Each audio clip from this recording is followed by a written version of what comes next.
My ex-husband Donald walked out on me 26 years ago when I confronted him about his 3-year-long affair with a younger woman in his workplace. Donald was a classic narcissist, always refusing to admit his own mistakes and constantly finding ways to gaslight me during our arguments.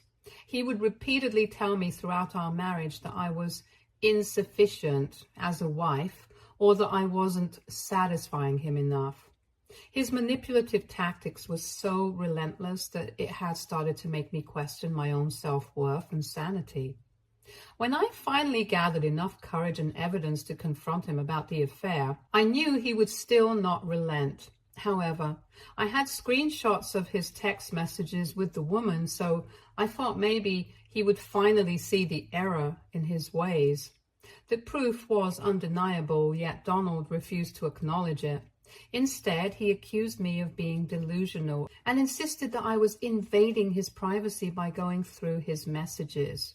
He maintained that he and the woman were just friends, despite the clear evidence to the contrary. The arguments became exhausting. No matter how much proof I presented or how logical my points were, he continued to deny everything and turn the blame back on me. He made me feel like I was losing my mind. Eventually, I reached my breaking point. I couldn't tolerate his lies and manipulations any longer. In a moment of clarity and self-respect, I told him to leave since he refused to admit his mistakes or take any responsibility for his actions. Since I was paying for the bills around the house and my name was also on the mortgage, I wanted him gone and informed him that we would sort out our assets during our divorce. Hearing the word divorce, Donald immediately snapped. His demeanor changed in an instant and he started getting violent. He yelled that he was not going to allow me to divorce him and that he would continue doing whatever he wanted with other women. He insisted that as his wife, I needed to keep my mouth shut and live with it. His eyes were wide as saucers as he then leaned near to my face and threatened to take my son away from me if I didn't comply with his demands. The fear and intimidation he was using was overwhelming, and I could feel my hands and legs starting to shake. I knew that I had to leave immediately right then and there for the sake of my safety and my son's. Otherwise, he looked like he could even start to physically assault me just to get me to agree with him. I quickly grabbed my purse and car keys and told my son to get in the car with me so we could get away from my ex-husband, at least until he could calm down. Donald, however, refused to let us go. He forced himself into the car with us, yelling and making threats, saying he was going to end me for trying to leave him. The situation was terrifying, but I knew I had to remain calm and find a way to get us to safety. I started the car and told Donald that if he didn't leave me alone, I was going to drive him to the police station. However, Donald just laughed at me and said he wouldn't allow me to do that. He threatened to swerve the car and even brought his hands near mine as I was driving, showing how he would ram my hands to prevent me from driving if I tried to head towards the police station. As we reached the traffic lights and stopped, I saw an opportunity. I got out of the car in the middle of the road and screamed for help, telling everyone around me that my life and my son's life was in danger and that my husband was threatening to kill us. Thankfully, a woman driving behind us had noticed that something wasn't right and immediately called the police without hesitation. Donald tried to get out of the car and run away, but the people who had been watching the whole commotion stopped him and took him down. I'm still so grateful to all the onlookers who saved me and my son that day. Their quick actions and willingness to help made all the difference in that terrifying moment. When Donald was finally arrested and taken into custody, a wave of relief washed over me. For the first time in years, I felt safe, both for myself and my son, Harry. The ordeal had left Harry terrified, almost on the verge of a panic attack. Seeing the fear in his eyes broke my heart, but I managed to calm him down. I held him close and promised him that I would never let him go through such a situation again. I assured him that I would do everything in my power to make sure Donald would never trouble us again. However, when Donald's family found out about his arrest, they called me, not to offer support or to understand what had happened, but to shame me. They blamed me for trying to get my husband arrested and accused me of being the cause of Donald's mental state. They said as their daughter-in-law, I should take my statement from the police and free my ex-husband since this was all my fault anyway. Their words were harsh and accusatory, and for a moment I felt the weight of their judgment, but I had already reached my breaking point. I had endured enough from Donald and his family over the years. This time, I wasn't going to stay silent, so I snapped. I told them that their son needed to learn a lesson, that they had failed to teach him to respect women and children.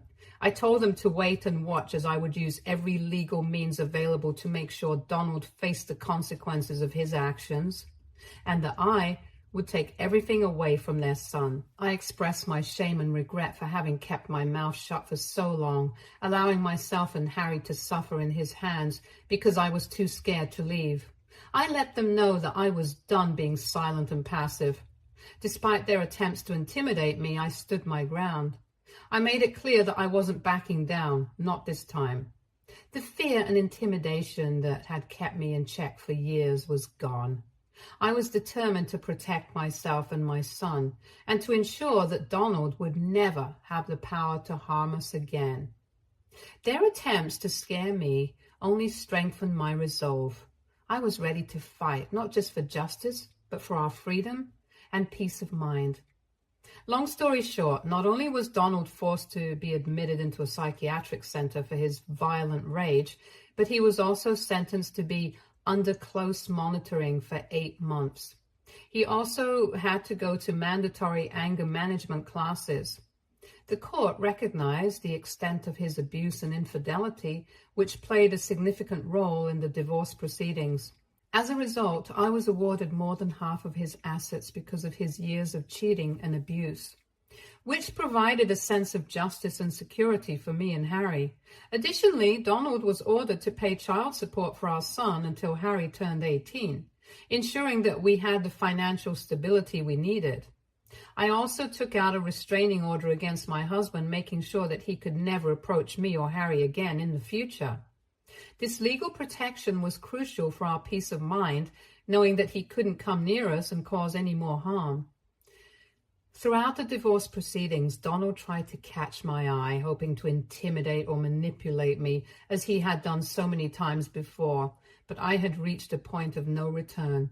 I acted as if he didn't even exist, maintaining my composure and focusing on what mattered, securing a safe and stable future for myself and Harry.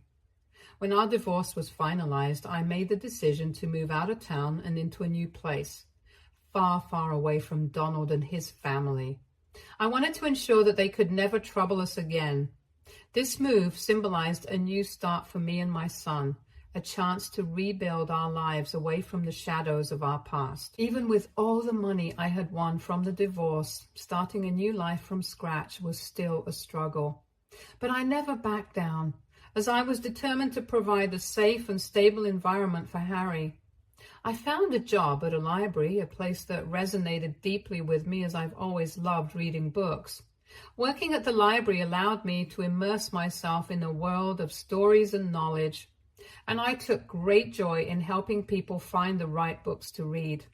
This job wasn't just a means to support us financially, it was also a source of personal fulfillment and healing. Being surrounded by books and helping others discover the joy of reading brought a sense of normalcy and peace to my life after what I had been through. Being a single mother can be incredibly challenging, especially when your son grows up and starts questioning you about your past, particularly about your ex-husband. When Harry reached his teenage years, he began to ask more questions about Donald, and I knew it was time to have an honest conversation with him. We sat down together and I carefully explained why I had left Donald. Harry had fragmented memories of our past, but he didn't know the full story. To ensure he understood the gravity of the situation, I showed him court documents as proof of the abuse we had endured. I wanted him to know the truth, not just to understand what had happened. but also to ensure he never grew up to repeat his father's mistakes. I explained to Harry the legal repercussions his father had faced and how the laws have become even stricter now. It was important for me that he understood the severity of abuse and the importance of respecting others, especially women and children. This conversation was difficult, but it was necessary. I wanted Harry to grow up with a clear understanding of right and wrong, shaped not by the mistakes of his father, but by the lessons we learned from our past. Through this, I hope to instill in him the values of empathy, respect, and integrity, ensuring he would never inflict the kind of pain we had suffered on anyone else. Throughout the 26 years of raising Harry alone, I have given my son everything he has ever wanted. He has grown up to be a fine young man and is nothing like Donald.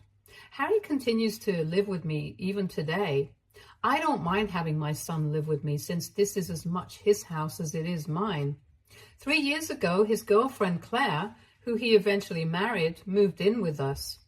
Harry and Claire were in love and wanted to live together, so I allowed them to move into the basement and renovate it as they pleased. The basement even has a separate entrance, allowing them to come and go as they wish, which gives them their own privacy. The only shared spaces are the kitchen and dining area, where the three of us sometimes sit together and have dinner. These are the only spaces that provide me with some time to interact with them and check in on how they're doing. I've always given the young couple as much space as I could, respecting their need for independence. However, I think it's important for me to mention here that Claire has never warmed up to me much. Now, I know most people complain about their mother-in-laws on Reddit, but I swear I have never done anything to disrespect or offend Claire in all the years I've known her. I understand firsthand how it feels to be intimidated. Hence, I would never want to make another woman feel that way.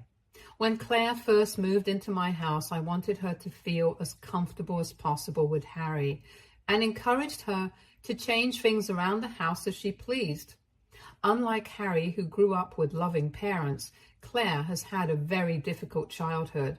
She has shared heartbreaking stories with us about how her stepfather would burn her with cigarette marks and how her mother would let her starve by leaving her hungry while she would be off drunk in a bar. Hearing her stories has always filled me with sympathy for the poor child, and naturally, I have developed a soft spot for her. I've always treated Claire like my own daughter, wanting to provide her with the care and support she never received growing up. Initially, everything seemed fine between the three of us. However, over time, Claire started to feel uneasy around me. For some reason, she began to think that Harry and I were just too close with each other, since she never had a healthy parent-child relationship. This perception puzzled me because I had always tried to give them space and respect their privacy. She would tell Harry that it was weird for him as an adult to spend so much time with me. Just to clarify, my son and I watch a show together every Saturday, which Claire even started watching with us as well. It's just a 1-hour show every Saturday, and my son and I like watching it. I don't see how watching a show together could be seen as weird, but that's what she started telling Harry. When Harry talked to me about it, he explained that he needed to listen to his girlfriend, and I completely understood. I wanted my son to prioritize his partner, so I never questioned him or Claire about their feelings. However, Claire continued to have issues with me further. She would subtly discourage or criticize our family traditions or activities that involved me and Harry. For instance, as a single mother, I always made it a point to spend every Christmas with my son, creating a homemade advent calendar each year filled with activities we could enjoy together, like crafts, ice skating, drinking hot chocolate, or seeing the local Christmas lights. Harry has always cherished this tradition and would even tell me how he wanted his children to experience this. However, when Claire came into the picture and spent the first Christmas with us, she started complaining about how boring these activities were and expressed a preference to spend Christmas partying with her friends instead. She told Harry that he was too old to be spending Christmas with his mommy and that they should go out like other young couples.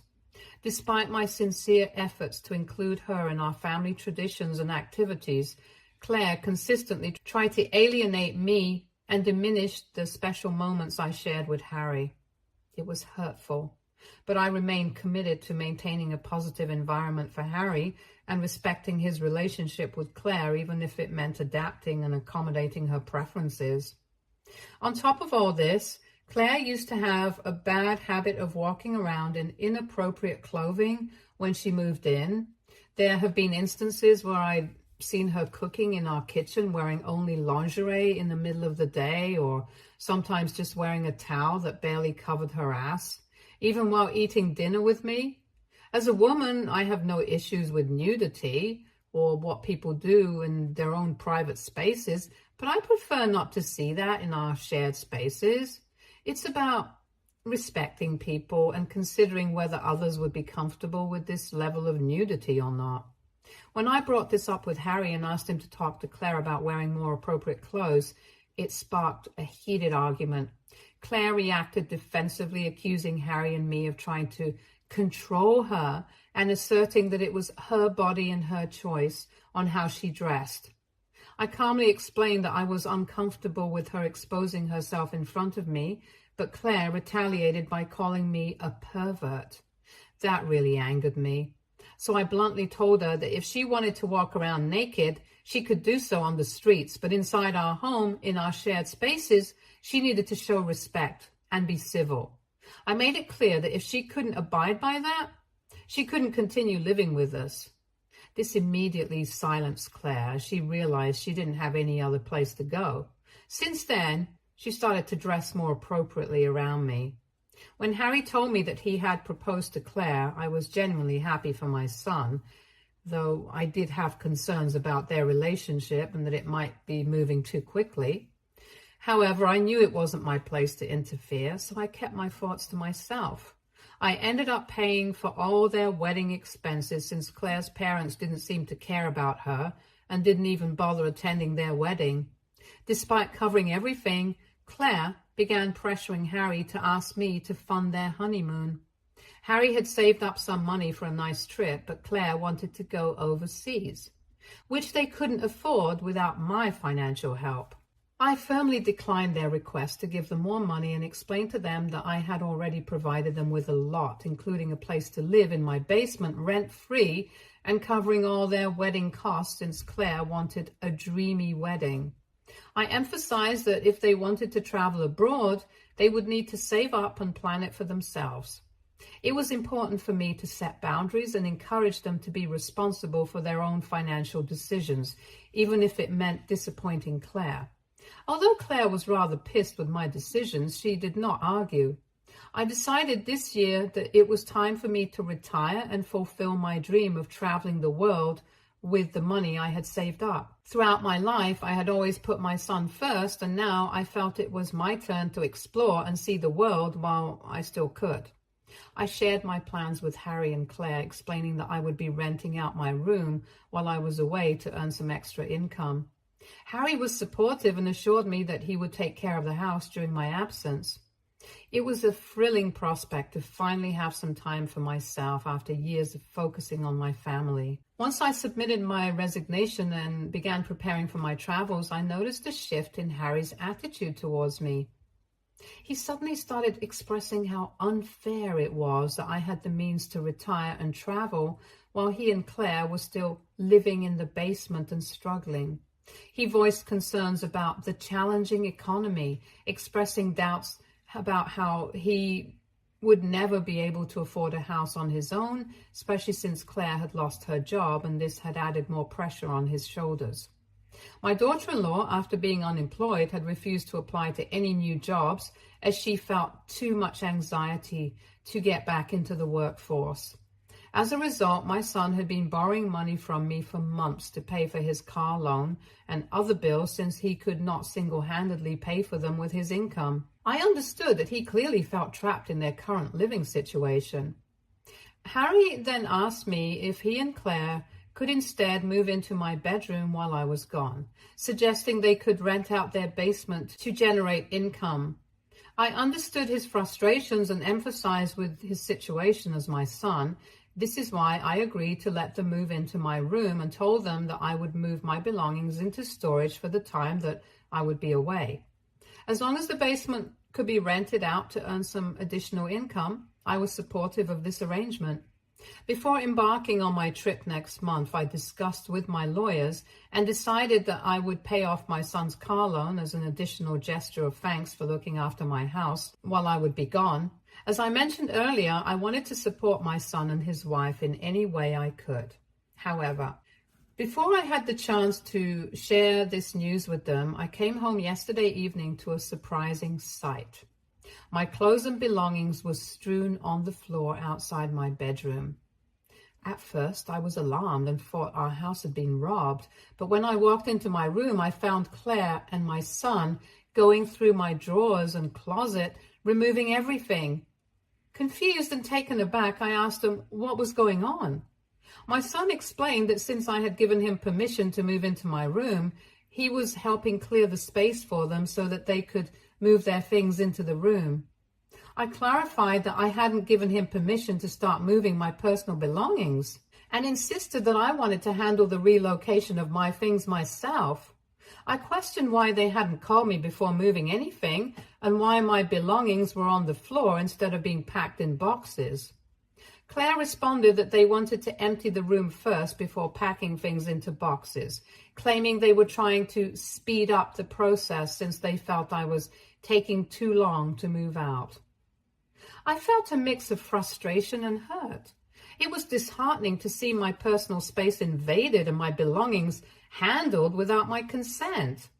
I had trusted them to respect my possessions and this house while I was gone, yet they were already treating them with so much disrespect, as if my consent no longer mattered. I got increasingly angry and told them to immediately stop going through my things and that I would pack my belongings at my own pace. I made it clear to my son and Claire that they had absolutely no right to enter my bedroom without my permission. Claire argued back defensively, claiming I was overreacting as if they had committed a crime. That infuriated me even more, and I reminded her of how she had barred me from entering the basement since she moved in, and she always insisted on her own privacy, yet here she was dictating what should happen in my own bedroom. Turning to my son, I asked him where he expected me to sleep, as I still had a month left before my trip. Harry tried to calm me down by suggesting I move into the spare bedroom or even into their basement for the remaining days. I was shocked and hurt by his suggestion. I reminded him firmly that this was still my house to begin with, and they were merely guests, living in the basement. They had no right to push me out of my own bedroom or dictate where I should sleep. Hearing this, Claire started yelling at me that I was just an old useless hag who refused to let them have anything, and that this was why she had wanted my son to kick me out for years. I was taken aback and turned to Harry in disbelief, asking him if it was true that they wanted to kick me out of my own home. Harry, unable to meet my eyes, looked down in shame. Meanwhile, Claire continued yelling, accusing me of treating them like outsiders and insisting that I had no right to occupy an entire house while they were confined to the basement only. She argued vehemently that since I was retired and planning to travel, I should vacate the house and allow them to take over completely so they could finally start their own family in peace. She said I was only standing in their way and refusing my son his rights to this house. Since this argument, I haven't spoken a word to my son. Harry and Claire have left my belongings alone for the time being, and I have refused to let them move into my bedroom. As I write this, for the first time, I feel a sense of fear and uncertainty. I worry that Harry might be secretly planning ways to push me out of my own home. Legally, I know he can't do that because the house is in my name. But what happens when I'm away traveling for months? It's not just about the physical space, it's about the trust and respect that seems to have been shattered between us. AITA? If I kick out my son and his wife for not respecting my space? Update 1. All right, I've listened to everyone, and I did talk to my lawyer as well. I've given my son and his wife a 2-week notice to move out of the basement.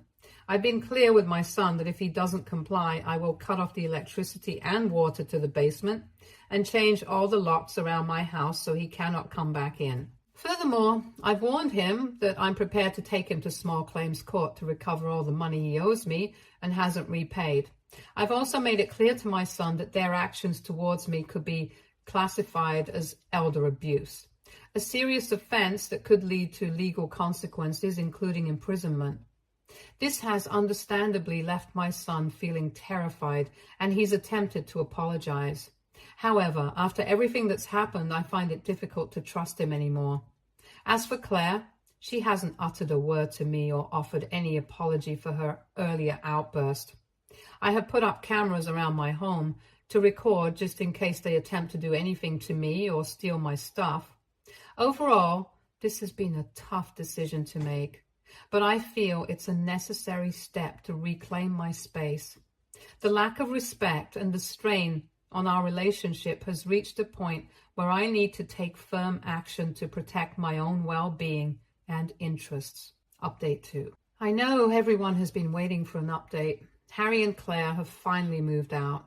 In the days leading up to their departure, Harry made numerous attempts to negotiate and plead with me. He tried to emotionally manipulate me, expressing how his marriage was at risk because he lacked the financial capacity to support himself and Claire, and urged me to let them stay for a few more months. Despite his pleas, I refused to back down. On the day they were packing their belongings into the car, I could hear Claire hurling insults at me and angrily kicking things around in frustration. Her behavior was hurtful, but I remained composed and refused to react, denying her the satisfaction of seeing me affected. I'm also well aware that she took some of my utensils and cutlery from the kitchen while moving out, which angers me, but I decided to let it go. After they left, I immediately had all the locks in my house changed. I've decided to use the thank you present I had wanted to give my son previously to instead treat myself with some new renovations around the house. I feel so much at peace now that I don't have them living with me. Update 3. It turns out my post has gone viral on TikTok and my son has discovered it. He and Claire were completely unaware of my intention to give them money as a thank you gift by paying off their car loan, since I never discussed it with them after our fight that day. Now that he's read the post, he's bombarding me with calls asking me for the gift. He's telling me how much the money can help him and that I should not be so selfish by denying him this. I've told my son that this is all my hard-earned money, and after the way he and his wife had treated me, he has no right to ask me for anything.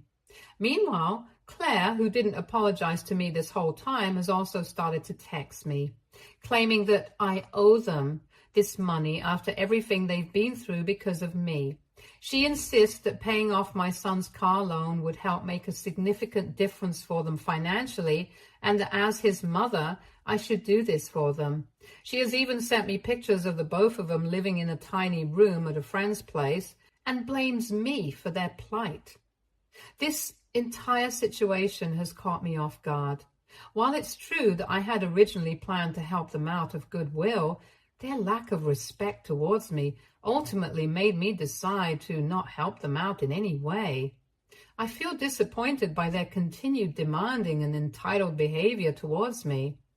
It's disheartening that despite my efforts to support and help them, their response hasn't reflected gratitude or understanding of the sacrifices I've made. Obviously, I won't be giving a single penny to my son, no matter how much he begs, because I feel like I have done more than enough for them already. I've also made the difficult decision to block my son so he can't disturb me any further. It breaks my heart to take this step, but I know it's necessary for my mental sanity and well-being. I've also postponed my trip for the moment, and will be going only after everything is settled and stable. Stay tuned for more stories from our